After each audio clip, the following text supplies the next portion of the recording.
బయట ఎండ లేదు, బాగా వేడిగా లోపల కూర్చున్నాడు.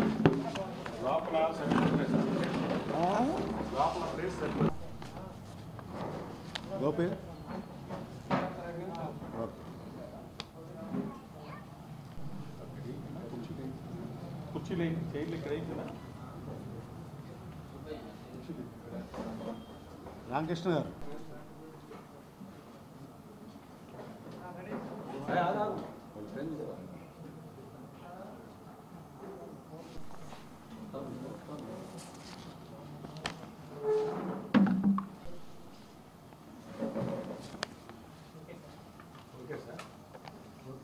నాలుగు సంవత్సరాల జగన్మోహన్ రెడ్డి పాలన ఈ రాష్ట్రానికి శాపం. అలాగే ఒక నమ్మక ద్రోహం, స్వార్థపూరితమైనటువంటి వ్యాపారం. దాన్ని నేను ఎప్పుడు పరిపాలనలా ఇంతకుముందు కూడా ఏ రకంగా ఈ రాష్ట్రానికి, రాష్ట్ర ప్రజలకి నమ్మక ద్రోహం చేశావు అని అంటే, సంపూర్ణ మద్యపాన నిషేధం అమలు చేస్తామని ఇవాళ మద్యం మీద వచ్చేటువంటి ఆదాయమే నేను సంక్షేమ కార్యక్రమాలు ఇస్తానని చెప్తూ, ఇది రాష్ట్ర ప్రజలకు నువ్వు చేసిన ద్రోహం కాదా అని చెప్పేసి నేను అడుగుతా ఉన్నాను. అలాగే ఉద్యోగస్తులకి సిపిఎస్, నేను రాగానే వారం రోజుల్లో సిపిఎస్ ఇస్తానని చెప్పేసి, సిపిఎస్ మాట దేవుడెరుగు. ఉద్యోగస్తులకి 1వ తారీఖు జీతాలు కూడా ఇవ్వలేని పరిస్థితికి రాష్ట్రానికి దిగజార్చడం ఉద్యోగస్తులకు నువ్వు చేసినటువంటి ద్రోహం కాదా అని చెప్పేసి నేను అడుగుతా ఉన్నా. అలాగే ప్రత్యేక హోదా ద్వారానే ఈ రాష్ట్ర అభివృద్ధి చెందుతుంది, ఈ రాష్ట్రానికి పరిశ్రమలు వస్తాయి, నాకు మీరు 25 మంది పార్లమెంటు సభ్యులను ఇవ్వండి,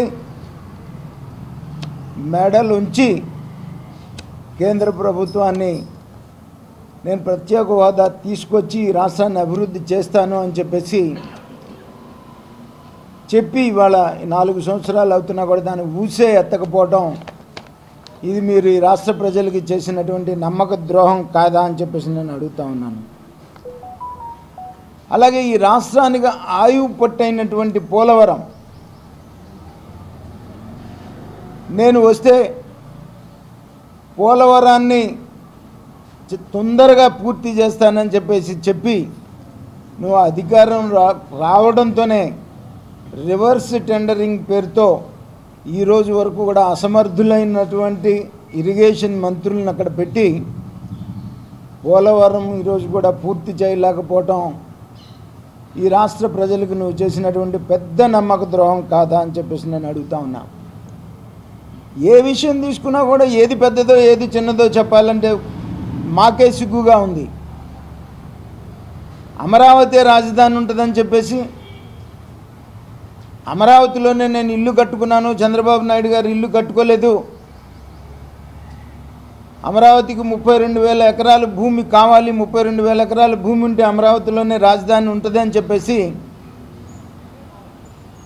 చెప్పి నమ్మబలికిచ్చి నువ్వు అధికారంలోకి రావడంతోనే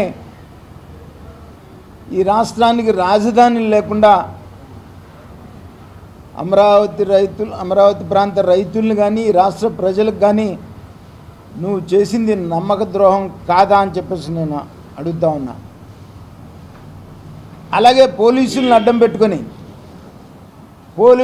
పోలీసులు ప్రజాస్వామ్య పరిరక్షణ చేయాల్సినటువంటి పోలీసుల్ని నీ సొంత పార్టీ కార్యకర్తలాగా వాడుకుంటూ ప్రశ్నించినటువంటి వాళ్ళందరి మీద కూడా ఆఖరికి ఏ స్థాయికి రాష్ట్రం దిగజారిపోయింది అని అంటే, నేను ఈ మధ్య కొన్ని గ్రామాల్లోకి వెళ్తూ ఉంటే నకిలీ విత్తనాలు విచ్చలవిడిగా గ్రామాలకు అమ్ముతూ ఉన్నారు. నకిలీ విత్తనాల వల్ల పూర్తిగా పంట నష్టపోయి దెబ్బతింటున్నామని చెప్పేసి రైతులు మొత్తుకుంటే మీరెందుకు రిప్రజెంట్ చేయలేదు అని చెప్పేసి అడిగితే, రిప్రజెంట్ చేస్తే మా మీద పోలీస్ కేసులు పెడతారని చెప్పేసి భయమండి అని చెప్పేసి, ఇంకా మేము నష్టపోయింది కాక పోలీస్ కేసులు కూడా ఎక్కడ పెట్టించుకుంటామని చెప్పేసి రైతులు భయభ్రాంతుల్ని చేసినటువంటి పరిస్థితికి ఇది నమ్మక ద్రోహం కాదా అని చెప్పేసి నేను అడుగుతా ఉన్నాను. అలాగే రాష్ట్రంలో శాంతి భద్రతలు లేకుండా యథేచ్ఛగా భూ కబ్జాలు, అలాగే ప్రజల ధన మాన ప్రాణాలకి కూడా రక్షణ లేనటువంటి పరిస్థితికి ఈ రాష్ట్రాన్ని దిగజార్చి నువ్వు ఈ రాష్ట్ర ప్రజలకి నమ్మక ద్రోహం చేయలేదా అని చెప్పేసి నేను అడుగుతా ఉన్నా. అలాగే నువ్వు అధికారంలోకి వచ్చినప్పటి నుంచి కూడా గంజాయి ఆంధ్రప్రదేశ్గా మార్చి ఆంధ్ర రాష్ట్ర ప్రజల యొక్క పరువు, భారతదేశం మొత్తం మీద పరువు తీసి గంజాయి ఆంధ్రప్రదేశ్గా మార్చినటువంటి ఘనత మీది కాదా? అలాగే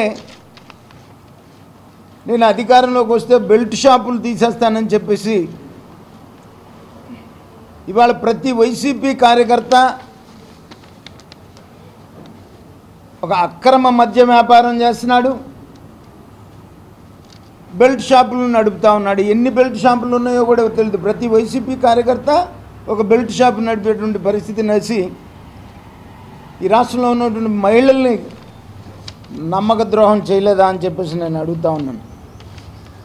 అలాగే నేను అధికారంలోకి వచ్చిన తర్వాత మంచి ఇసుక పాలసీ ఇస్తానని చెప్పేసి ఈరోజుని ఈ రాష్ట్రంలో ఇసుక, మద్యం, మైనింగు, ఎర్రచందనం, వైట్ పెట్రోలు, బియ్యం ఇదంతా కూడా నీ కనుసనంలో వ్యాపారం చేస్తూ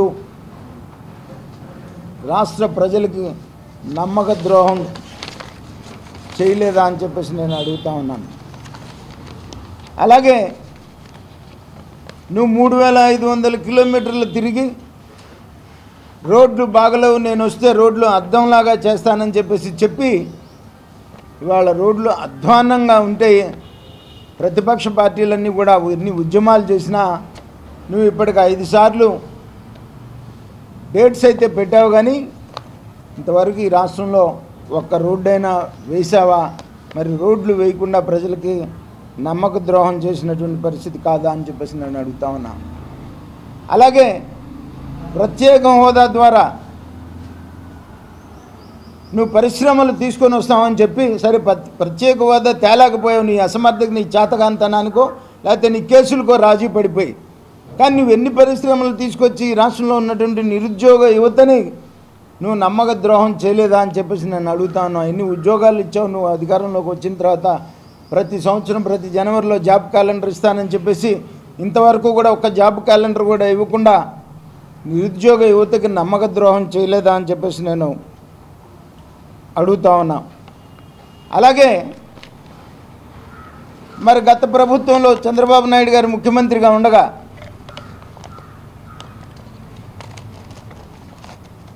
దగ్గరగా ఈ రాష్ట్రంలో విద్యుత్ ఉత్పత్తి పెంచి, గణనీయంగా పెంచి, నీకు మిగులు విద్యుత్ శక్తిని, సర్ప్లస్ విద్యుత్ శక్తిని అప్పజెప్పిపోతే నువ్వు ఇప్పటికి దగ్గరగా ప్రజల మీద వేసినటువంటి భారం కానీ, డిస్కమ్లకు ఉన్నటువంటి అప్పు కానీ, లేకపోతే వాటిని తాకట్టు పెట్టి తీసుకొచ్చినటువంటి నువ్వు అప్పు కానీ దగ్గరగా 70 లక్షల కోట్ల రూపాయలు విద్యుత్ శక్తిని నాశనం చేసి ఇప్పటికీ 7 సార్లు విద్యుత్ శక్తి రేట్లు పెంచి నువ్వు ప్రజలకు ద్రోహం చేయలేదా అని చెప్పేసి నేను అడుగుతా ఉన్నా. అలాగే నేను వస్తే రైతన్నని బ్రహ్మాండంగా ఉంటుంది రైతు జీవితం అని చెప్పేసి నువ్వు అధికారంలోకి రాగానే విద్యుత్ శక్తికి మీటర్లు బిగించి స్మార్ట్ మీటర్ల పేరుతో స్మార్ట్ మీటర్లు బిగించి ఒక పక్క మీటర్లు బిగించి వాళ్ళకి ఉరేసావు, ఇంకొక పక్క మీటర్లో కూడా పెద్ద అవినీతి మరి జరగలేదా? మహారాష్ట్రలో 18,000కి అమ్ముతుంటే మనం 18,000కి బిగిస్తుంటే మీటర్ మనం 30,000 పెట్టి ఆ భారాన్ని ప్రజల మీద రైతుల మీద వేసినటువంటి పరిస్థితి కాదా అని చెప్పేసి నేను అడుగుతా ఉన్నాను. అలాగే గృహ నిర్మాణం ఇంతవరకు ఎన్ని ఇళ్ళు కట్టావు అని చెప్పేసి నేను అడుగుతా ఉన్నా. ఆ గృహ నిర్మాణ కార్యక్రమం నీ శాసనసభ్యులకి నీకు అది ఒక పెద్ద అవినీతి. పేదల పేరు చెప్పి పేదలకు ఇళ్ళు కట్టిస్తానని చెప్పేసి ల్యాండ్ ఎక్విజేషన్లో మీరు చేసినటువంటి అవినీతికి మీకు గనక దమ్ము ధైర్యం ఉంటే ఈ ల్యాండ్ ఎక్విజేషన్ పేదలకు కట్టినటువంటి ఇళ్ళు ల్యాండ్ ఎక్విజేషన్ మీద సిబిఐ ఎంక్వైరీకి మీరు సిద్ధమా అని చెప్పేసి నేను అడుగుతాను. ఆఖరికి పేదవాడికి కట్టించేటువంటి ఇంటిలో కూడా అది అవినీతి. మొన్న మీ ఎమ్మెల్యే బయటకు వచ్చినటువంటి ఎమ్మెల్యే తాడికొండ ఎమ్మెల్యే చెప్పింది అది ఒక పెద్ద అవినీతి పుట్ట అని చెప్పేసి నేను పరిస్థితికి ఉన్నటువంటి పరిస్థితి ఉందని చెప్పేసి నేను ఈ సందర్భంగా డిమాండ్ చేస్తూ ఉన్నాను.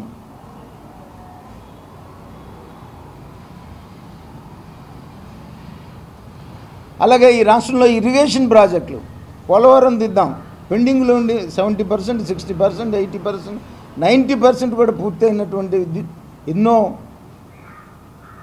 ప్రాజెక్టులను ఇరిగేషన్ ప్రాజెక్టులు రాయలసీమ కానీ ఉత్తరాంధ్ర కానీ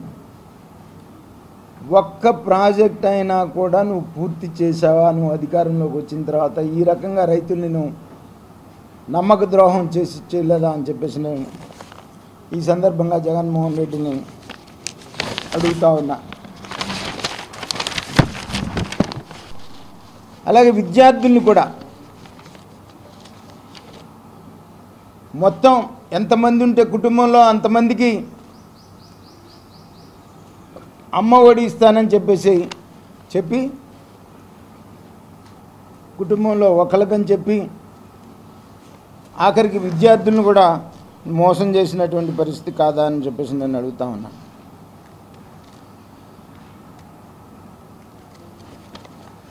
అలాగే ఆ రోజున చెప్పావు కాంట్రాక్ట్ వర్కర్స్ మొత్తాన్ని కూడా రెగ్యులరైజ్ చేస్తాను నేను అధికారంలోకి రావడంతోనే అని. ఎంతమందిని రెగ్యులరైజ్ చేసావు? ఎంతమందిని నువ్వు పీకేసి వాళ్ళకు నువ్వు నమ్మక ద్రోహం చేయలేదా అని చెప్పేసి అడుగుతా ఉన్నావు. ఇంకా చెప్పుకుంటా పోతే కొన్ని వందల పాయింట్లు చెప్పొచ్చు. ఏ రకంగా చూసినప్పటికీ కూడా నీ పరిపాలన మొత్తం మోసం, నీ సంక్షేమం మొత్తం మోసం. నువ్వు చెప్పేటువంటి నువ్వు చేసేటువంటి నేను చేస్తున్నటువంటి సంక్షేమం ఏదైతే నువ్వు చెబుతున్నావో నేను ఇలా తాత ముల్ల ఇచ్చినట్టు నేను నీకు డబ్బు ఇస్తున్నాను కాబట్టి నువ్వు నాకు ఖచ్చితంగా ఓటేయాలి అంటే పేద ప్రజల సంక్షేమం కోసం ఇస్తున్నావా? నువ్వు ఖచ్చితంగా నీకు ఓటేయాలని చెప్పేసి నీకు 50 ఏళ్ళకు ఒకళ్ళని ప్రభుత్వ సొమ్ముతో ఉద్యోగాలను పెట్టి కాపలా పెట్టి నువ్వు నాకు ఖచ్చితంగా ఓటేయాలని చెప్పేసి ఓటేయటం కోసం సంక్షేమమా అనేది, లేదా పేద ప్రజల్ని డెవలప్ చేయడం కోసం సంక్షేమమా? ఖచ్చితంగా నీకు పేద ప్రజల సంక్షేమం కానే కాదు. పేద ప్రజల పేరు చెప్పి ఇప్పటికి 9 లక్షల కోట్ల రూపాయలు అప్పు తెచ్చావు.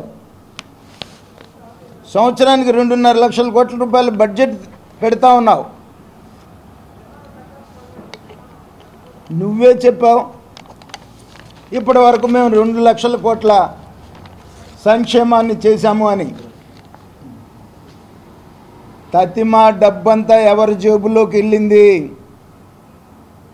ఖచ్చితంగా నువ్వు తీసుకొచ్చినటువంటి అప్పు నువ్వు ఏ రకంగా ఖర్చు పెట్టావు, నీ బడ్జెట్ ఏ రకంగా ఖర్చు అయింది, మొత్తం మీద 4 సంవత్సరాల పరిపాలన పూర్తయి నువ్వు వైట్ పేపర్ ఇవ్వాలని చెప్పేసి కూడా ఈ సందర్భంగా నేను డిమాండ్ చేస్తూ ఉన్నటువంటి పరిస్థితి ఉంది.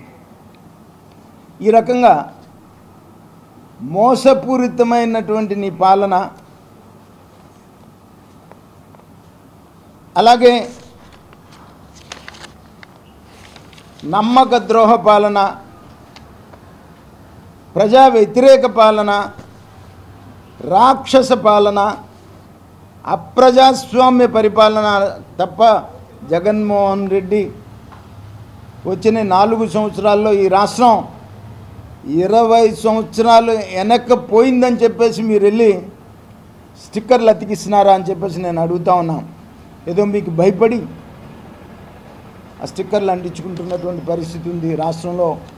ఏ ఘనకార్యం చేశావని వాళ్ళను స్టిక్కర్లు అంటిస్తున్నావు, నీకు ఏ అర్హత ఉందని చెప్పేసి నీ ఫోటో ప్రతి ఇంటికి పెట్టుకుంటున్నావు అని చెప్పేసి నేను జగన్మోహన్ రెడ్డిని ఈ సందర్భంగా డిమాండ్ చేస్తూ ఉన్నాను.